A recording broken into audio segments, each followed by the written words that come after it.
सलाम विद्यार्थी मित्रांनो, आजचा विषय दिवाळी रिलेटेड आहे.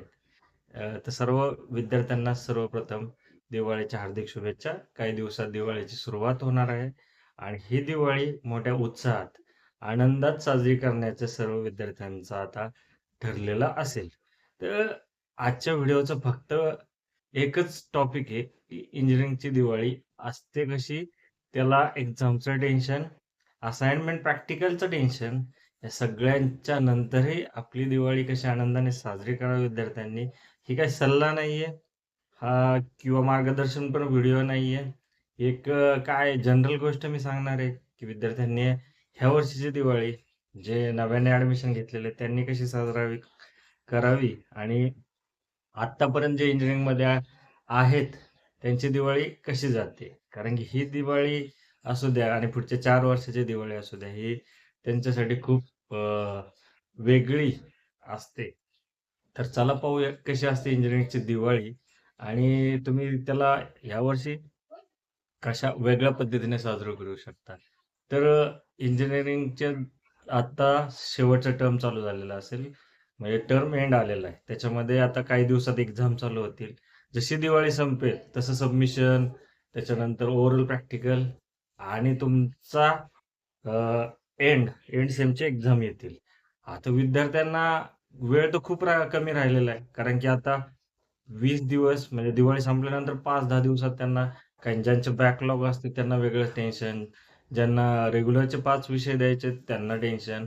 अशा सगळ्या विद्यार्थ्यांना दिवाळीत अभ्यास करू, फराळ खाऊ, फटाके उडवू, की नवीन कपडे घालून फिरू, या सगळ्यांच्यामध्ये करू काय? असा पण प्रश्न पडतो. कारण की ही दिवाळी एक्झामच्या टेन्शनची दिवाळी असते. कारण की आता बरेच विद्यार्थ्यांना नवीन इंजिनिअरिंग समजताना खूप अडचण आलेली असते. हा सब्जेक्ट पास होईन का? हा सब्जेक्ट खूप टफ आहे. ह्याची एक्झाम द्यायची कशी? असाइनमेंट, प्रॅक्टिकल अजून बाकी आहेत. त्या पूर्ण करायच्या, त्या चेक करायच्या, त्याचं सबमिशन करून घ्यायचंय. मग ह्यानंतर एवढं सगळं करून सबमिशन झाल्यानंतर, एक्झाम दिल्यानंतर रिझल्ट कसा लागणार आहे? आपण पहिलं सेमिस्टर क्लिअर करू का? त्याच्यामध्ये बॅकलॉग लागतील का? त्याचा परिणाम पुढच्या करिअरवर काय ठरेल? कितीतरी गोष्टीचा विचार नाही म्हणता इंजिनिअरिंगला येतोच. इंजिनिअरिंगचे विद्यार्थी करिअरच्या बाबतीत खूप सेन्सिटिव्ह असतात हे सगळ्यांनाच माहिती आहे. कारण की एक बॅकलॉग सुद्धा नंतर अडचणीत आणतो. त्याच्याबरोबर अ, कितीतरी गोष्टी असतात असा त्यांचाच विचार चाललेला असतो. बऱ्यापैकी रिॲलिटी काय आहे? त्याच्यानंतर जॉबची परिस्थिती काय आहे? आणि इंजिनिअरिंग दिवाळीनंतर जेव्हा परत रिटर्न येतील त्यावेळेस एक्झाम दिल्यानंतर खरं त्यांना कळेल की एक्झाम असतील कशा. तर हे सगळ्या गोष्टीमध्ये दिवाळी कधी जाते? म्हणजे दिवाळीचे 8 खरं तर 4 ते 5 दिवसाचे मेन दिवस आणि उरलेले 5 दिवस ह्या गडबडीत निघून जातात. पण अ, बऱ्याच विद्यार्थ्यांचा अभ्यास होण्याची शक्यता कमी असते. कारण एन्जॉयमेंट सगळे बाकीचे जे आजूबाजूचे वातावरण असतं, ते दिवाळीमय झालेलं असतं. त्याच्यामुळे शॉपिंग असेल, त्याचबरोबर घरातलं फराळाचं करणं असेल, खाणं असेल, त्याचबरोबर बाहेर आपले नवीन म्हणजे आपले जे जुने मित्र आहेत त्यांच्याबरोबर फिरणं असेल आणि एकूणच या सगळ्यामध्ये जो टाईम स्पेंड करायचा आहे, तोच टाईम खरं तर पुढच्या तयारीसाठी लागणारा असतो. ह्या दोन्ही टाईमचा मिलाप करायचा कसा? हा एक प्रश्न विद्यार्थ्यांच्या मनात असतो. विद्यार्थ्यांची अवस्था अशी झाली आहे, एका हातात पुस्तक, एका हातात फटाके, त्याच्यानंतर अ, फराळ वगैरे सगळ्या गोष्टी अशा दिवाळी रिलेटेड असणार, नवीन कपडे खरेदी केलेले असणार आहेत. मग अशा वेळेस आपण आपल्या दिवाळीच्या वातावरणामध्ये अभ्यास पण करू शकतो का? कशी तुम्ही दिवाळी साजरी करणार? जर आपण दिवाळीची वेळ फक्त सेलिब्रेशनमध्ये घातली, तर त्याच्यामुळे तुम्हाला पुढे जाऊन प्रॉब्लेम येईल का? की तुमचे सब्जेक्ट बॅक राहतील का? रिझल्ट वाईट लागेल का? हे सगळे चं उत्तर एकच आहे, की जर तुम्ही आत्तापर्यंत व्यवस्थित स्टडी केलेला असेल, रेग्युलर स्टडी केलेला असेल, तर तुम्हाला टेन्शनची काही गरज नाहीये. कारण की तुम्हाला बऱ्याच गोष्टी समजल्या असतील. त्याच्यामुळे जे रेग्युलर स्टडी करतात त्यांना अजिबात घाबरण्याचं कारण नाही. त्यांच्या त्यांना बऱ्याच गोष्टी कन्सेप्ट क्लिअर झालेल्या असतील. ते इंजिनिअरिंगची एक्झाम एकदम रित्या देतील आणि आणखीन एक गोष्ट सांगतो, ज्यांचा आत्तापर्यंतही अभ्यास कंप्लीट झालेला नसेल किंवा ते कव्हर करण्याचा प्रयत्न करत असतील, तर इंजिनिअरिंगच्या विद्यार्थ्यांची खासियतच ही आहे, की शेवटच्या 10-15 दिवसातही ते सब्जेक्ट चांगल्या मार्क्सने क्लिअर करू शकतात. इंजिनिअरिंगच अशी गोष्ट आहे, की जिथे तुम्ही शेवटी जर एक एक 15 ते 20 दिवस पूर्णपणे ते बुक, ते चॅप्टर्स, ते युनिट किंवा मग इम्पोर्टंट गोष्टी जर तुम्ही केल्या, तर तुमचा रिझल्ट हा चांगलाच लागणार असतो. राहिल्या गोष्टी असाइनमेंट, वायवा, प्रॅक्टिकल ह्या गोष्टी शिकण्यासारख्या ज्या तुम्ही तुमच्या प्रॅक्टिकलमध्ये शिकत आल्या, तेच प्रॅक्टिकल तुम्हाला शेवटी परफॉर्म करायचंय.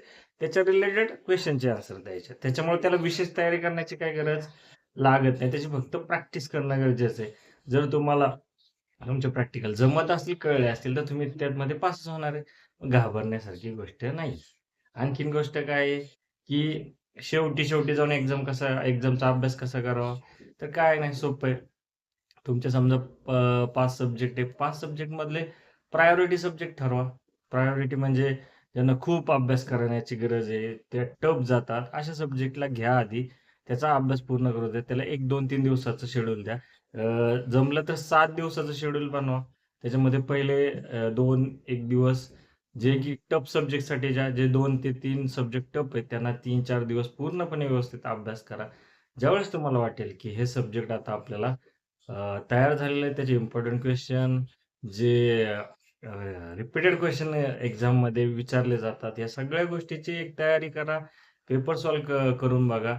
म्हणजे म्हणजे तुम्हाला काय होईल, की टेन्शन येणार नाही. आणि त्याचबरोबर जे उरलेले ज्याच्या बाबतीत तुम्ही कॉन्फिडंट आहे, त्याच्यासाठी 1-2 दिवस द्या. म्हणजे तुम्हाला हे 6-7 दिवस पूर्णपणे जातील. आता प्रश्न पडतो, की हे दिवाळीतीलच पूर्ण दिवस देणं गरजेचं आहे का? नाही. तर दिवाळीमध्ये तुम्ही 1 ते 2 दिवस अभ्यास करून जेवढे 2-3 दिवस आपली जी दिवाळी आहे, 4 दिवसाची मेन दिवाळी, त्या दिवाळीच्या डेजमध्ये तुम्ही एन्जॉय करून पुन्हा एकदा जर स्टडीला आले, तर तुमचा तो पार्ट मिस होणार नाही.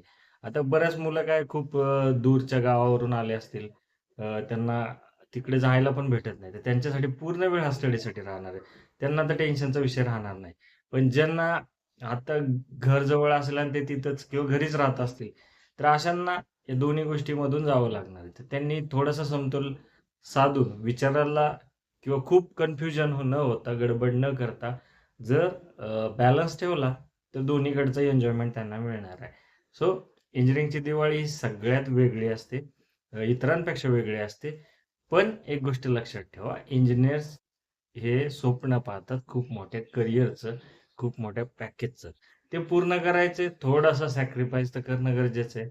व आज थोडंसं तुम्ही त्याग करताल, तर उद्या जाऊन तुम्हाला त्याचं फळ भेटणारच आहे. म्हणून तुम्ही किती सॅक्रिफाईस करता याच्यावरच करिअर आहे. कारण की एन्जॉयमेंट पाहिजे तेवढी करा.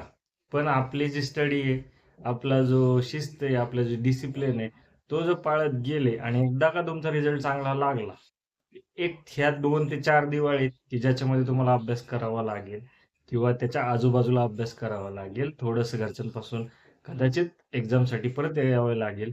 ह्या गोष्टी थोड्या कंट्रोल केल्या तर 4 वर्षानंतरची येणारी दिवाळी तुम्हाला चांगली जाणार आहे. सो सांगायचं तात्पर्य हे आहे, की थोडं वाट बघा, थोडं पेशन्स ठेवा. दिवाळी एन्जॉय पण करा, अभ्यास थोडा-थोडा नंतर दिवाळीच्या आधी, नंतर दोन्ही वेळेस करा. आणि लक्षात ठेवा आपली स्वप्न मोठी आहेत आणि येणाऱ्या दिवाळ्या चांगल्या करायच्या असेल, तर आत्ताच्या मध्ये थोडंसं जेवढं लिमिटेड डेमध्ये एन्जॉय करा आणि नंतर पुन्हा अभ्यासाच्या तयारीला लागा. आपले जे काही टास्क ठरलेले आहेत, ते पूर्ण करून पुन्हा एकदा दिवाळीनंतर आपल्या आपल्या एक्झामसाठी परत एकदा या. त्याच काय म्हणतात, त्याच झोनमध्ये राहू नका. म्हणजे तुम्हाला पूर्णपणे एक खात्री राहील. शेवटी घाबरू नका. रिझल्ट खराब लागणं असं स्वतःच ठरवू नका. कारण की तसं काही होणार नाही. कारण तुम्ही आधी मेहनत केलेली ती पण कामालाच येणार आहे. हे शेवटचे 10-15 दिवस काही ठरवणार नाहीयेत किंवा तुम्हाला जरी काही अभ्यास झाला नसेल, तर तुम्ही पुन्हा एकदा तयारी करून पास होऊ शकता. त्याच्यामुळे पूर्णपणे दिवाळीवरच सगळं आता टेन्शन आणून घेऊ नका. शेवटी परत एकदा सांगतो सगळ्यांना दिवाळीच्या शुभेच्छा. दिवाळी चांगली साजरी करा. अभ्यासाचं टेन्शन न घेता अभ्यास करत राहा आणि आपली दिवाळी सुखकर बनवा. धन्यवाद.